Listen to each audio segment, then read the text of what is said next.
Olá pessoal, no Direto da Redação desta segunda, eu destaco que de agosto a novembro será realizado o Caxias Criativa Capacita. Confere aí mais informações.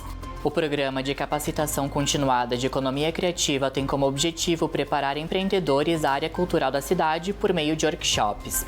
A programação conta com 7 oficinas, sendo 2 delas de forma online. A inscrição é de graça e pode ser feita pelo QR Code que aparece na tela. E eu tenho um convite para te fazer. Está aberta a exposição Portas pelo Mundo e American View. A mostra apresenta um conjunto de fotografias que exploram a beleza e singularidade de diferentes culturas e ambientes ao redor do mundo.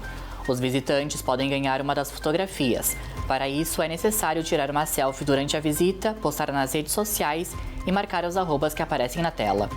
No último dia da mostra, será feito um sorteio para definir o ganhador. A exposição pode ser visitada de graça até dia 31 de julho no Quinta São Luís. Então esse foi o Direto desta segunda. Eu te desejo um ótimo início de semana e até a próxima.